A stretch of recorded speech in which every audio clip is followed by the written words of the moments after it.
Again, good afternoon. I'm very happy to be here and to share with you some of the research work that I am involved at EPRI and in the power community as a whole. As you see the title, I've been involved in many projects at EPRI over the last 22 years, but really today's talk is talking about power electronics and the importance of power electronics in realizing the future smart electric grid. You might have heard about smart grid. A lot of places right now everybody talks about smart grid. So how power electronics can make the system smart. One caution or one word I would like to say maybe is even though my title says smart. A couple of weeks ago I was at a conference. There is a big debate. The power grid. It was not a dumb grid before, so why do we say smart grid? So maybe smarter grid, maybe not smart. It was a smart grid before also with the existing technologies at that time. But now we have new technologies, we are putting new things into the system. So it could be more like a smarter grid, it's a better word than smart grid. Because when you say somebody is smart, so you might be saying somebody else may not be smart enough. So that's one thing that I noticed. Also, this slide here I just put as the beginning to give you an idea of what smart grid is and how many people talk smart grid in different ways. As you know, if you talk to a distribution engineer putting automatic meter readings, automatic meters at residential, commercial sites, that itself is smart because you're actually collecting the data and then sending it to the control center. But if you talk to, say, transmission people like me, I consider the system is smart when you can control power flows in the lines. So if you talk to some distribution engineers, they talk about more on the distribution side, controls of the power flow in the distribution circuits, integrating renewables at the distribution level, things like that. So each person, depending on where they work and where, which role they are, they define smart grid in different ways. But at EPRI, we came up with this slide saying that there are many definitions, all pointing out to sensors, two-way communication, intelligence, and response. That means basically, any part of the power grid, all the way from generation to the end use, where the customer is, collect the information in real time, take that information for different locations like energy control centers, wherever the decisions are made, use that information in a way that you could control the network or even use it for real-time pricing decisions and things like that. So that's how we define at EPRI a smart grid, and again, engaging consumers, enhancing the efficiency, especially enhancing the efficiency where power electronics can play a major role. You will see in some of the slides later. Of course, ensuring the reliability of the grid by monitoring and doing both actions in terms of predictive actions and really controlling the grid, increasing the reliability.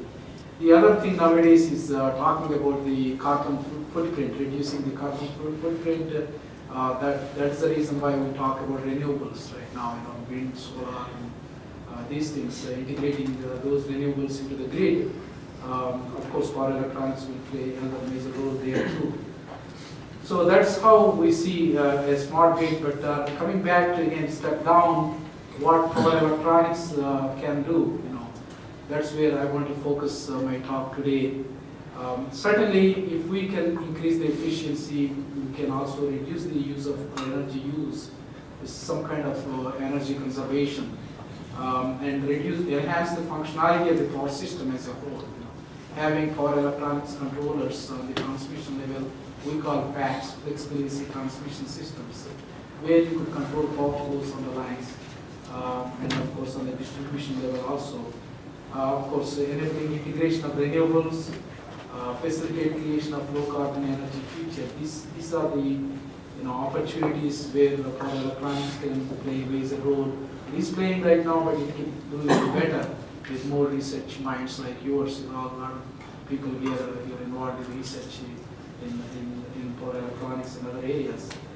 This slide kind of shows the spectrum, the electromagnetic spectrum, various frequency ranges, all the way from zero frequency, the DC battery, to power line frequency, 60 hertz in this country, 50 hertz in some other countries, and going all the way up to microwaves, X-rays, gamma rays, all the different frequency levels. One point I would like to make is power electronics play a major role in almost all of these areas, at different frequencies, different applications, different converter topologies. Just to recap what power electronics do, it's basically a bunch of switches, closing and opening the switches. You could generate the waveforms you like. Take a sine wave and convert that into a DC, and then convert back into an AC with variable frequency, variable magnitude as well. So how you do it is different from circuit to circuit, and what devices you use to switch, thyristors versus IGBTs and all that. That's different, but really that's what the power electronics do. In terms of electric network, some of you may not be familiar how much of loss in the energy is in the system. This kind of shows all the way from generation. We have taken an example of coal generation here.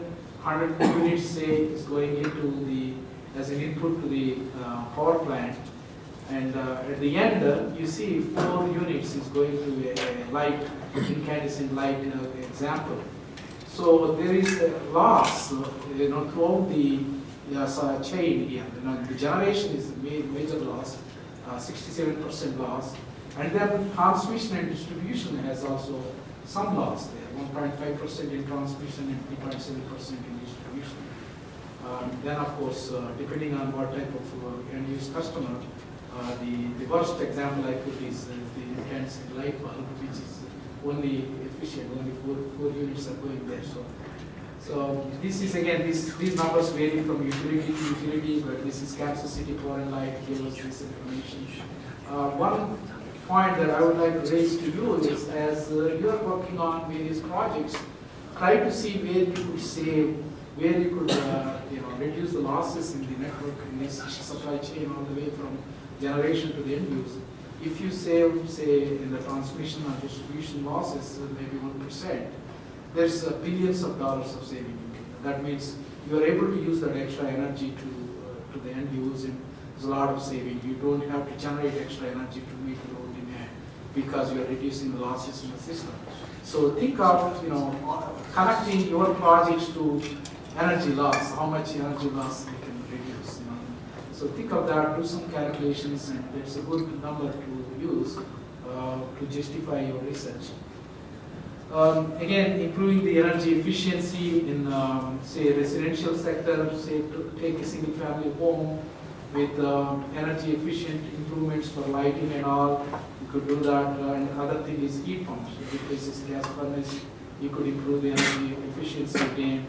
And down the road, plug-in electric vehicles, plug-in hybrid or total electric vehicles, EVs, might be also used, and maybe even generate, charge when they need to be charged, and then maybe discharge the batteries when you're not using the vehicles, and use it to the generation back, feed the generation from the vehicle back to the grid.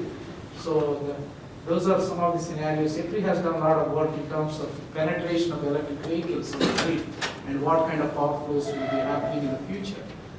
So this is it's an interesting area where we all will be driving PHEV or EV vehicles down the road. So this is something, research where we could concentrate on more in technology side, how you could have maybe higher rating batteries and long-lasting batteries for electric vehicles, versus also the impact of these on the electric grid in terms of generation, having extra generation from these batteries and reduction in losses and all that stuff too. Again, using power electronics to improve energy efficiency in the commercial sector and residential sector. A lot of applications like variable refrigerant flow air conditioning units and data centers, efficient data centers, and lighting, and residential side, as I mentioned already, the heat pumps and some other applications as well, as you see there.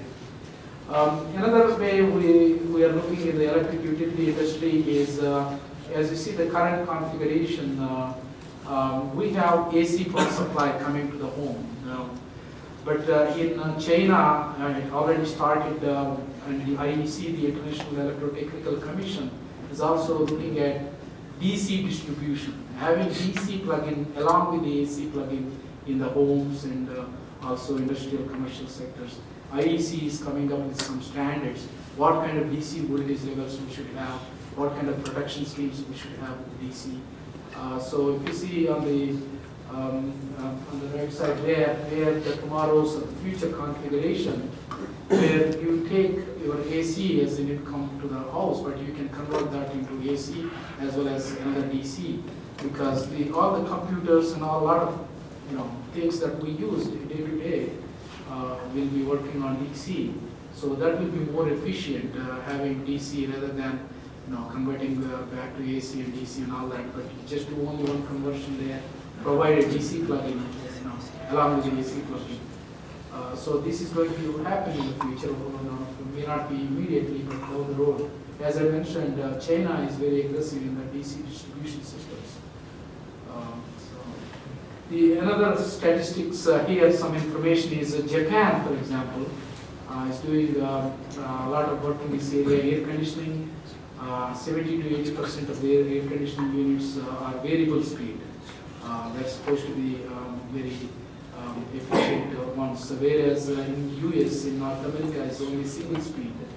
So that's where variable speeds will require, again, power electronic circuits where we could apply different configurations, where we could come up with some new topologies to address those needs down the road.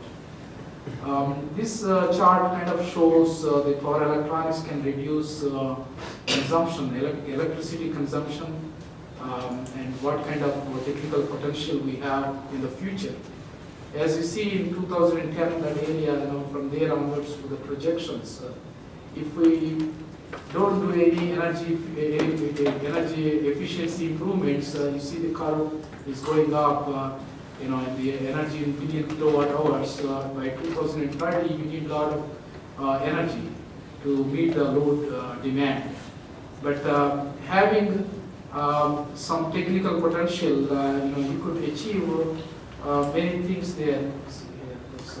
Technical potential, you could actually go up to 26% with technical potential, avoided electricity consumption by 2030. And then on top of it, market-driven efficiency, like real-time pricing and those issues, and also adhering to codes and standards can reduce some. If you look at those numbers now, if you consider all those projections, the energy consumption right now in 2011 will be very close to what will be in 2031-30 also, provided, of course, you achieve all these efficiencies. Some of them may not be possible, but this is the projection. So that way, you could still meet the load demand with the existing generation. So that's the idea there. Bringing down back, where are these inefficiencies right now? If you look at these three sectors there, industrial, commercial, and residential, one of the things is the heat pump. Electric heating is the biggest place where you could save a lot of energy.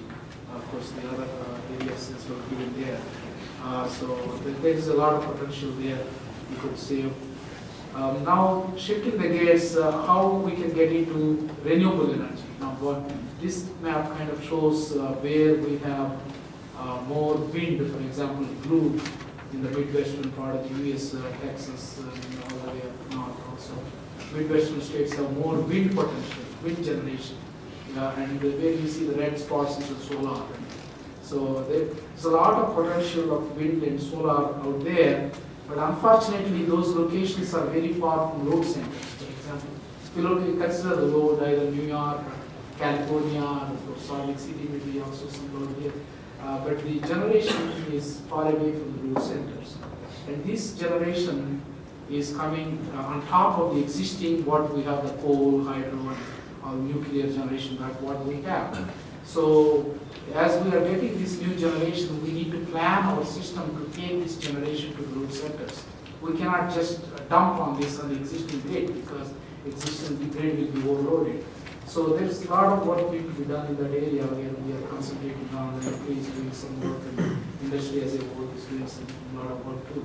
Again, power electronics is certainly useful in the photovoltaics and people like Professor Khan and others are involved heavily in that area. They're well into that.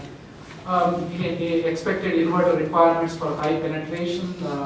This is a lot of research will be done in these areas with the different configurations, different control schemes, different control variables to take care of the voltage support you need and all the requirements, power system requirements you need.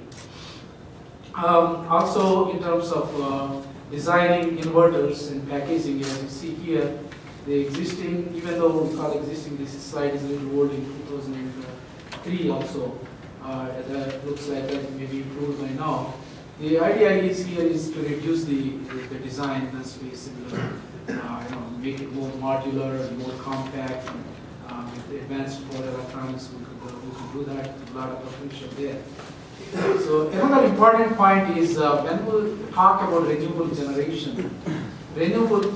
is there are other names to that. It's a variable because wind varies all the time.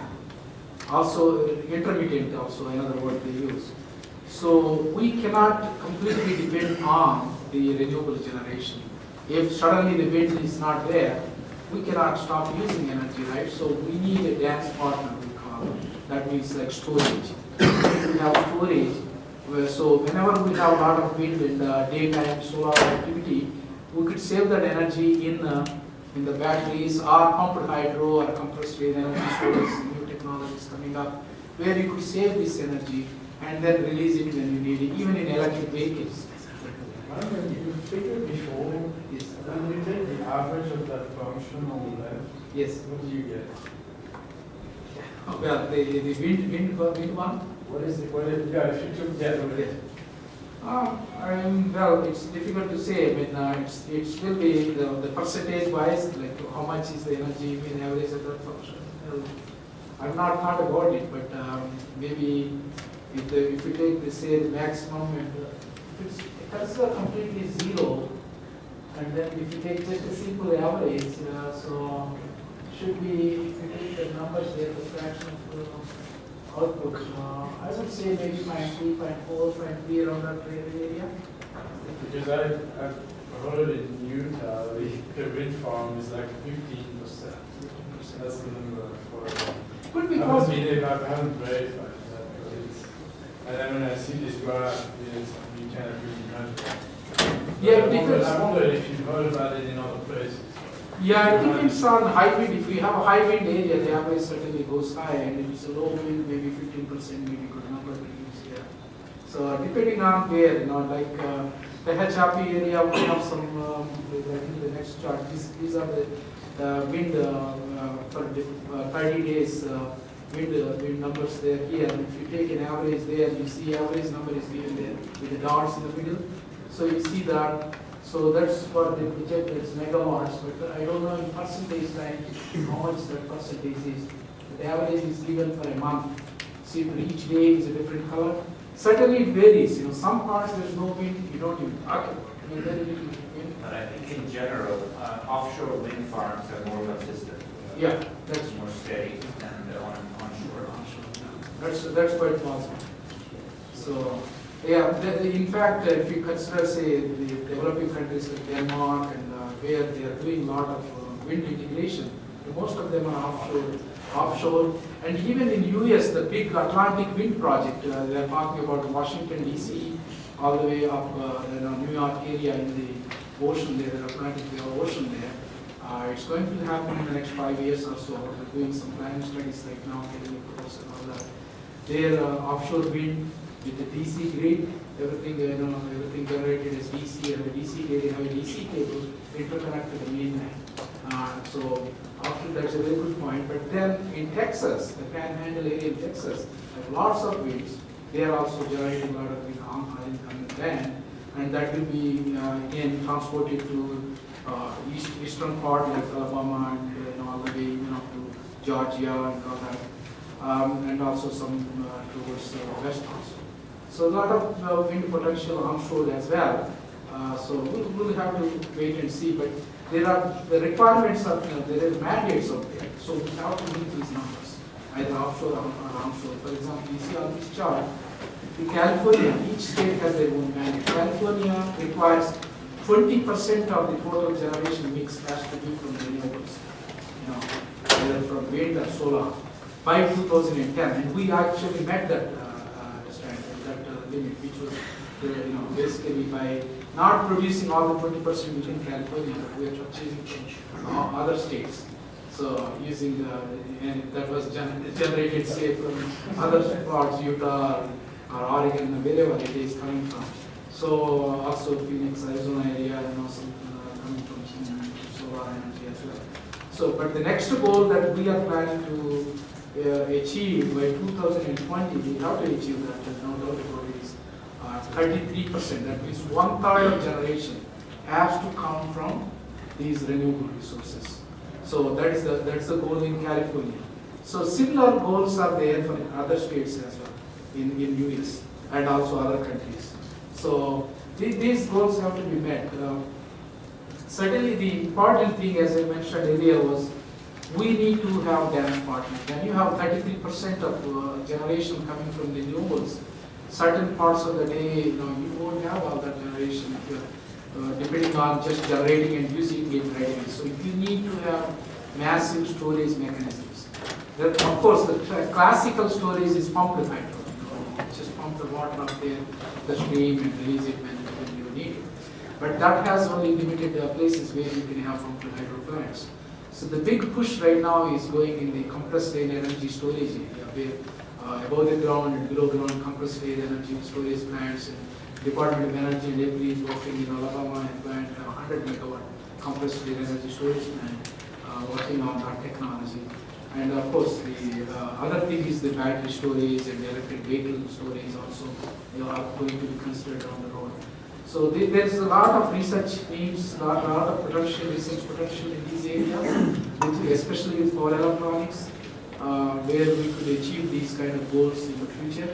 For example, in the building level, there's many places power electronics could be utilized, as you see in the red dots there.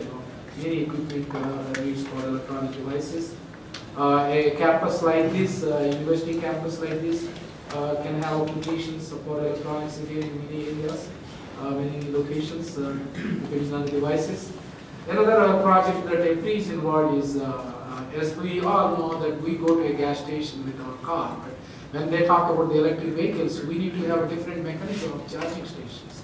So EPRI and the Tennessee Valley Authority is working. We have this prototype which is being right now monitored and is being tested. Is solar cells generating energy and then charging the station, having electric vehicles using this kind of stations. So this is the way the future is going to be. We'll have those, of course, still we will have some time, still we have gas depending cost for sure sometime. But in the future, certainly the electric vehicles will not need more transportation. Power electronics in bulk power system in general. The transmission lines and transmission substations where you see there, that's where my personal interest is, that's where I focus on my research. Power electronics can play a major role. Right now the existing systems, most of them, they just depend on the existing controllers, the power system stabilizers and all that, and not necessarily putting power electronics, except a few places where they install fax devices and things like that, or HVDC control power flows. But that will happen more and more in the future. And to make the system even smart and increase the efficiency and all that, we need those kind of controllers which can transfer power from non-efficient lines to the efficient lines. So again, one of the projects EPRI is working on, again using power electronics, is ultimately, of course, before I say the IUT, the Intelligent Universal Transformer, ultimately the goal is using existing, you take the existing equipment that we have, the generators, transformers or circuit breakers, all that. We have this existing equipment based on some, basic inductors, all this stuff. For example, take transformer, we have the oil for cooling and all that. So if we have an electronic transformer, it will have different issues. Of course, cooling is important there as well, because you have electronics heated up all the time. You need to have cooling, but that's a different type of environment. But you have a better control, and that's the intent. Here we are working on a intelligent universal transformer, where you can basically have AC to AC, AC to DC, DC to AC, and DC to DC. All four possibilities, combinations you can have. We at EPRI, our job is to do some prototype, develop concepts, and see what works, what doesn't work, what are the cost issues. So we are working on an IUT, Intelligent Universal Transformer project, very promising. Of course, cost is always expensive in the beginning, but as we get into more, modular designs and having many of these units produced in volume, the cost will come down. And ultimately, you see these electronic transformers can replace the existing transformers down the road and increase the efficiency of the system. So that's the goal. So enabling core technologies needed for the IUT. Of course, certainly the key for power electronics I see is the devices, the power electronic devices. In fact, we are running an EPRI workshop November 17th and 18th at EPRI Knoxville facility, and defining some of these future goals of achieving high voltage, high current power electronic devices that could solve some of our future problems we have. Again, here these slides show some of the applications, what kind of voltage ranges and current ranges of devices that we need for different applications. Again, we are EPRI, as it is, been trying out some for IUT, Intelligent Universal Transformer, and most importantly, the area that I work is high voltage DC area also. We are doing a lot of work in using voltage source converters with IGBTs, and also same voltage source converters for FACTS applications, flexible AC transmission systems, and traction and drives and other areas as well. So it's a lot of potential for electronics. This one shows IEEE Spectrum article in January 2011 this year. Some of you might have seen this. Top 11 technologies of this decade, like 2011 to 2020. They identified, as you know that power engineers generally always think we are kind of low tech, high tech is all the advanced communications or smartphones and things like that you see there. But it's very happy, it is really enlightening to see that the industry surveyed and found out that power electronics controllers like FACTS is number 9 in this top 11 technologies of the decade. So that's very interesting to see that FACTS is one of the things identified in the list of high-tech computing world and communication world that we live in nowadays. Ram, if you go to the previous slide, Yes. Number 11, the class D audio, it's actually power electronics. Also, yeah, see, that's also power electronics, you should. I mean, power electronics could be part of even other applications there too, certainly, but I'm a little excited that explicitly they mentioned FACTS. So that is, which is the power electronics basic controllers. So what I mean to say is there is a lot of future for power electronic controllers in the future grade, the future smart grades as we call it. Just to give the concept of what FACTS does, if you look at on the top, passive transmission, where most of the existing lines are there. You have a generation, you have a load on the other side, or another generator on the other side, and load somewhere in between. You have voltage V1 at bus 1, and a phase angle is delta 1. And V2 is the voltage at bus 2 and phase angle delta 2. What is the power flow equation there is, power flow is given as the product of the voltages V1, V2 divided by the X, the reactance of the line, neglecting the resistance of the line. Generally the resistance is small, times sine of the phase angle difference between delta 1 and delta 2. So that is the power flow equation. If you have a passive transmission, depending on the electrical circuit configuration, the line you have, that's all the power flow you get. If you want to push more power, you cannot push more power because that's the only thing you can carry.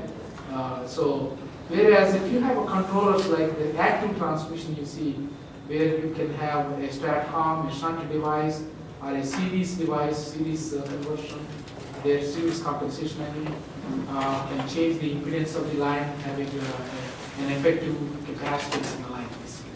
Even though you don't need to physically insert a capacitor, you can do it with electronics using the controllers. Or you can even change the phase angle difference using some kind of, again, phase controllers there. We'll talk more about it. By changing these, you can push more power flow on the line. That means you can squeeze the existing line to get more out of it by having these power electronic controllers. So traditionally, we had already directional controlled reactors and switching reactors, switching capacitors, or combination of reactors and capacitors called static work compensators. We had those for quite a few years. But new patch technologies which have been there for the last, say, a decade or so, coming up now is even on the right side there, new technologies. Directional controlled series compensation.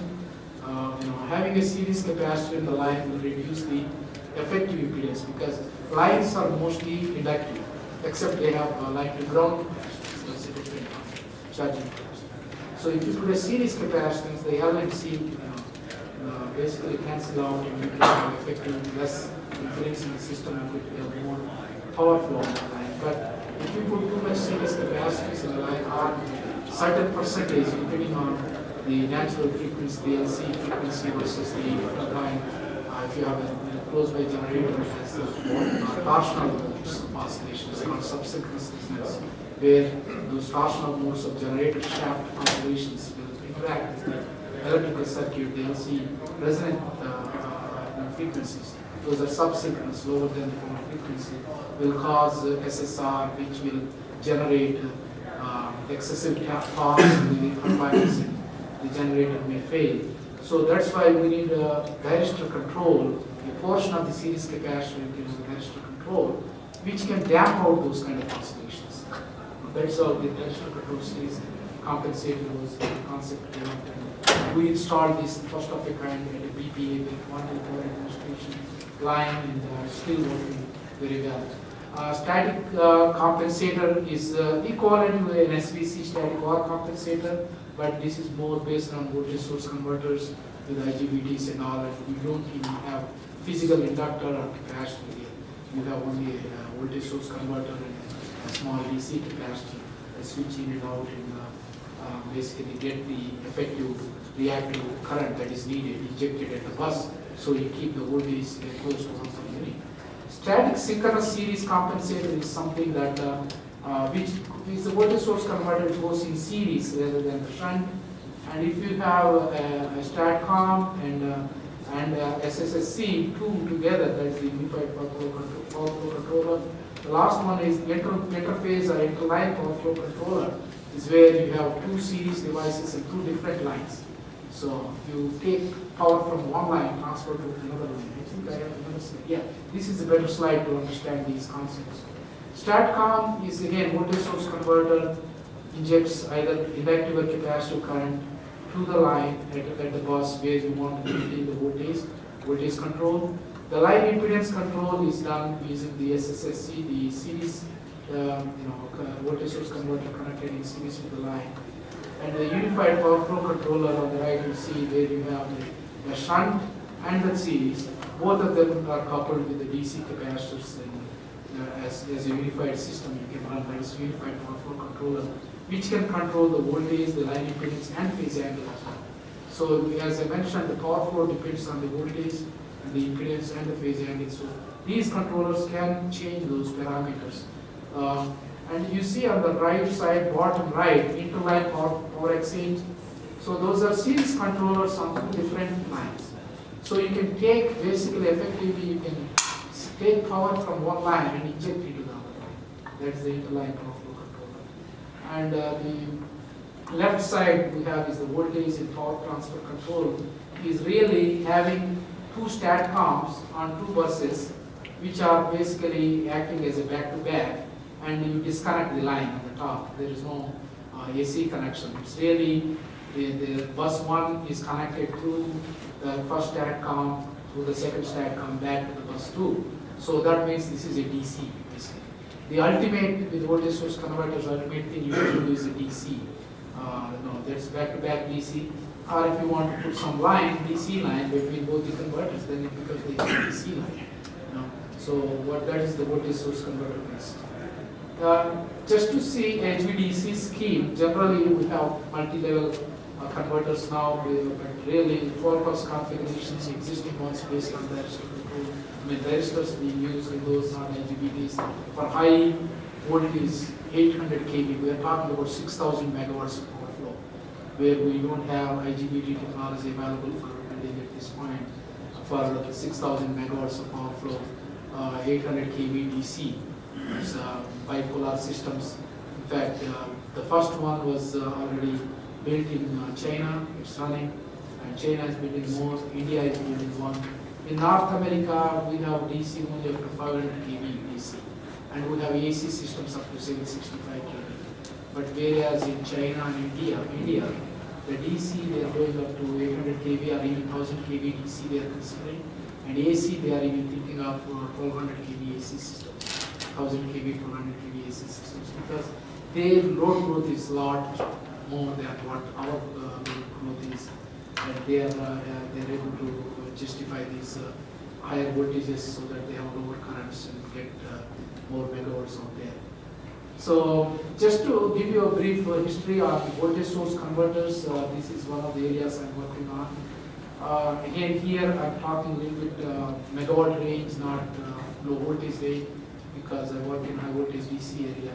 Voltage source converters were there quite some time for low voltage drives applications and all that for sure.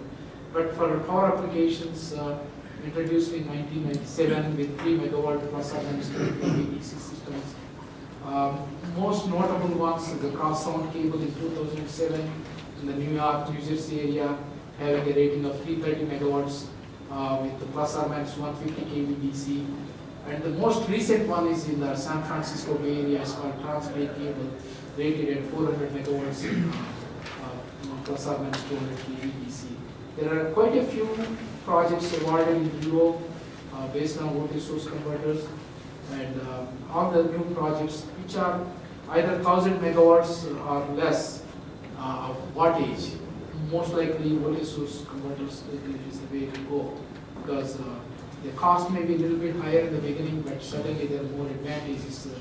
They can work with very low short circuit ratio AC systems. What it means is even if you have very high impedance in your AC systems, these voltage source converters work better than the current source converters. So vendors estimate the VSC technology in HVDC is ready for 1000 megawatts right now, even though they haven't built one yet for coal. And mostly this is all related to the current and voltage rating of the devices like IGBTs. So that's where the issue is, and a lot of research is going on in that area to improve the voltage and current ratings. Also, voltage source converters are heavily used with DC cables.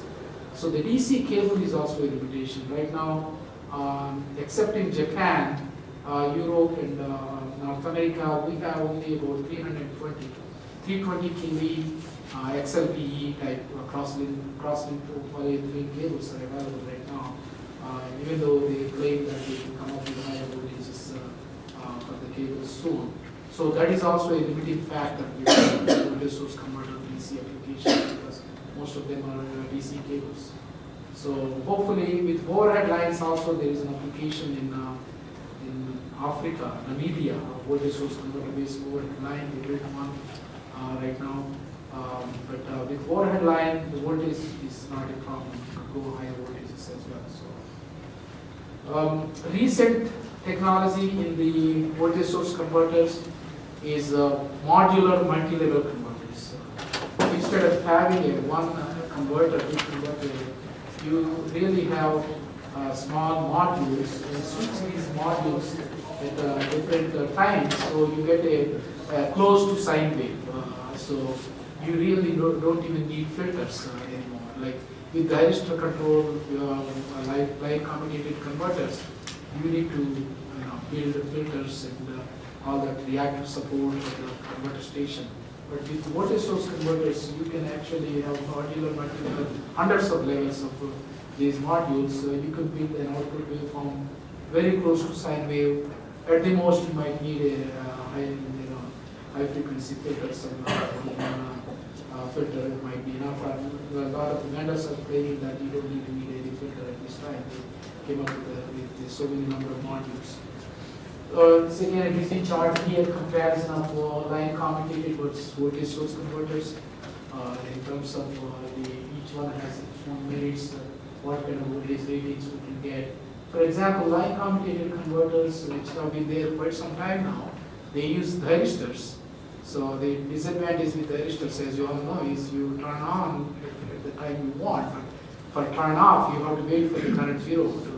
You cannot turn on and off like voltage, IGBTs and other devices.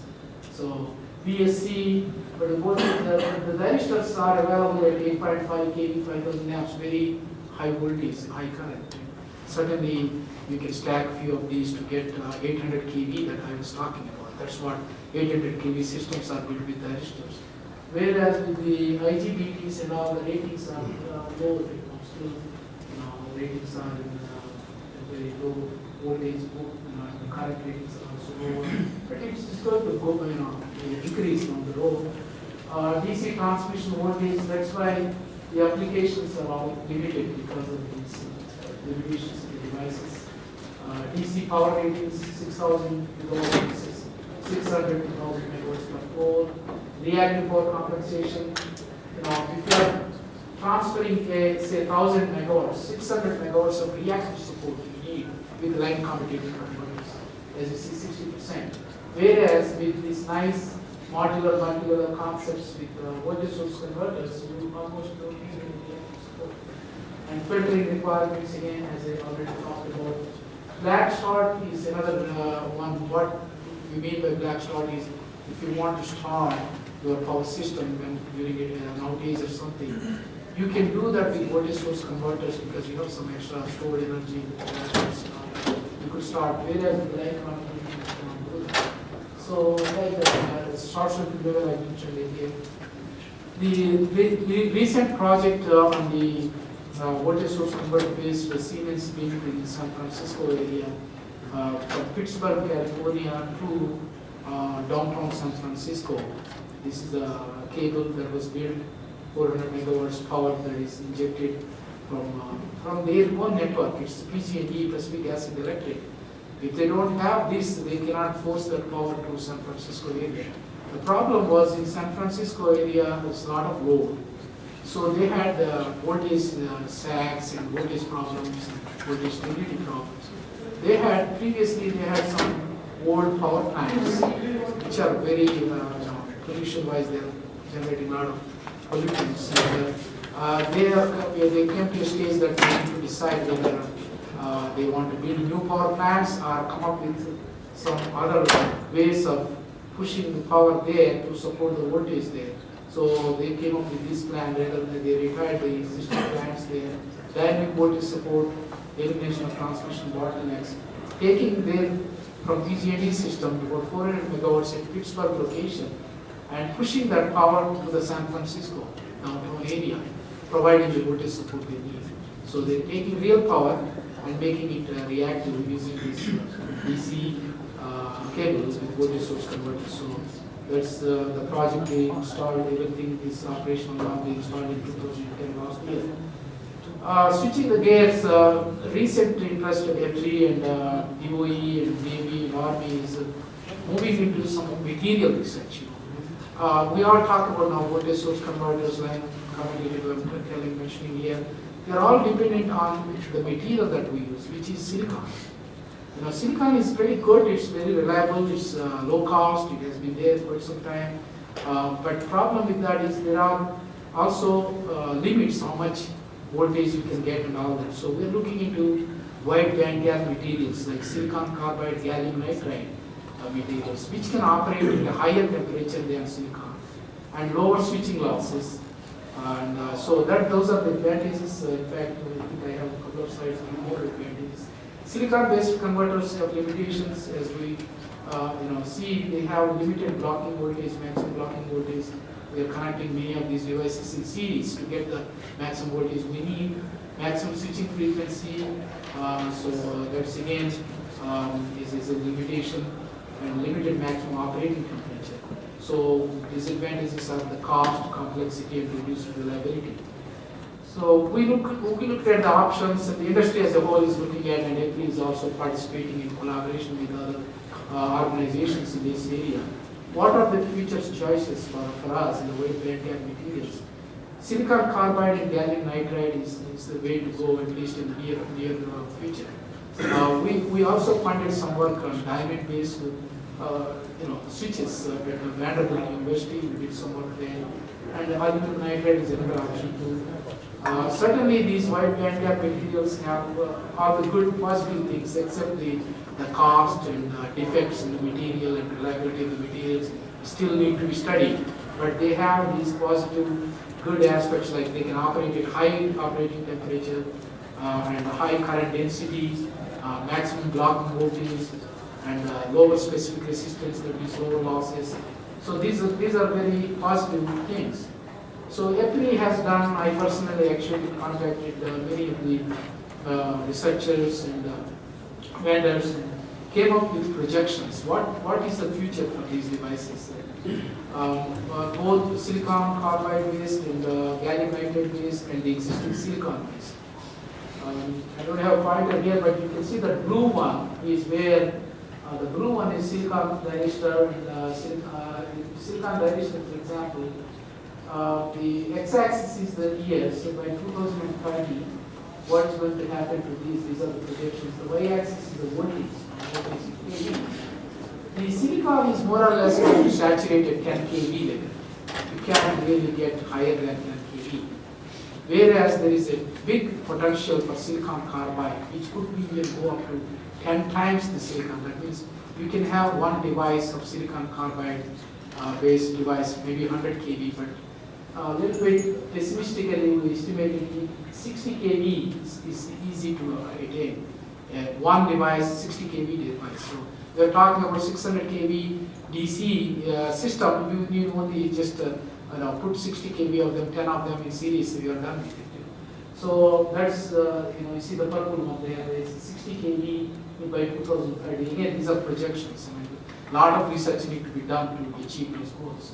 Gallium nitride also has a lot of potential. If you get 20 kV and higher down the road, that may also go up to silicon carbide. It might take more time because again, the defects in the material, more work needs to be done in the gallium nitride area. So these are again projections which give you a feel that there is a lot more to be done in the materials area, which could enhance the use of for electronic control circuits and for electronic circuits using these new material-based devices. So EPRI has a technology innovation program. We looked at what could be done to basically accelerate the research in these areas. And we identified what are the challenges and what are the R&D objectives and all that. Basically, our idea is to work on two applications. One is the devices themselves, so for electronic devices, working with again Department of Energy, US Navy and Army, and also DOE, ARPA-E, a new organization. We're talking to them, leveraging funding for this research. The devices itself. The other one is application of these devices with new control circuits and new applications. So these are the two areas. In the interest of time, I won't go through all this, but certainly we have estimated a potential value in the excess of more than $1 trillion over the next 20 years. Having this kind of research, coming up with new devices based on wide bandgap materials, applying them correctly for new applications in the existing applications, and making the system smarter and make the smart grid concepts realizable. Maybe a few minutes on a couple of projects that I'm working on. I'm working on what is called solid state fault current limiter, one of the projects that I'm working on. Let me give you a brief introduction there. I talked about this generation coming from wind and solar, and sometimes this generation comes and they interconnect even at the distribution level or sub-transmission level. So originally the protection schemes are planned for generation coming from main generators to the load centers.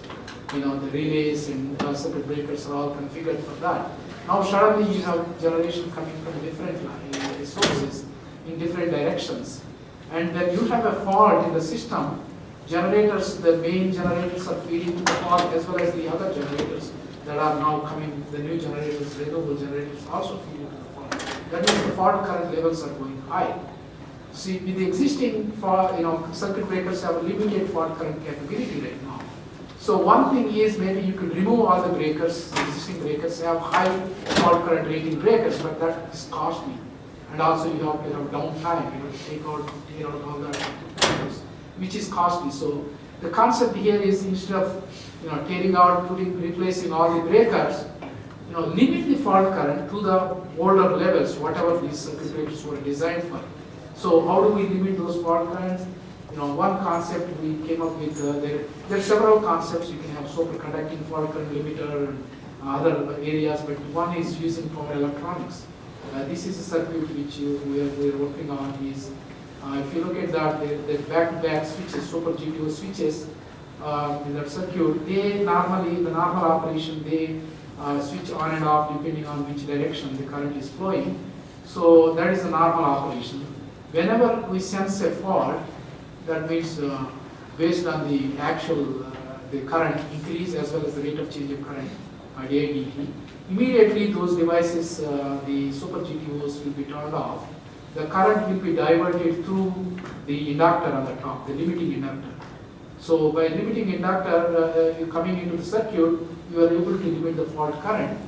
And then the existing circuit breaker will work fine because we are limiting the current. So that way you don't need to upgrade the existing breakers, equipment down the stream. So that's the concept. We are also working with two universities. One is University of Arkansas, and another one is the University of South Carolina. They are part of the NSF, National Science Foundation, GRAPES, Grid Connected Advanced Power Electronics Consortium. So we are also funding that, and along with many utilities, as you see there, working with them, increasing anyway research funding for power electronics. Both those two universities are working on a lot of power electronics projects, and we are willing to work with other universities like yours. We're already working with Professor Khan on some projects in storage area. We'll be working also more in the future. Again, this is again PV power electronics area where Professor Khan is working, and certainly there's a lot more could be done. Also, power electronics have other areas of interest like US Navy, and they're participating along with us in our workshop coming up November 17th and 18th. In concluding, I see that power electronics is a key for future smart electric grid, because I see the smart grid should certainly have controlling capability, increasing the efficiency of the system, reducing losses that I mentioned at various levels, generation, transmission, distribution level, and use levels as well. Power electronics can play a major role in there. Integration of renewables using power electronics is a big thing going on, and a lot of work could be done. Reducing the carbon footprint, this is the, as you know, power plants generate, there's some statistical number there, I don't remember, but one of the pollutants is coming from power plants. Of course, second to electric cars, second to vehicles, cars. Cars is number one, because there's so many cars on the roads, produce a lot of carbon emissions. But the power plants equally does bad to the environment. So any amount of reduction in carbon footprint will certainly will enhance the quality of our life. Okay, I think that's all I have. How about the time?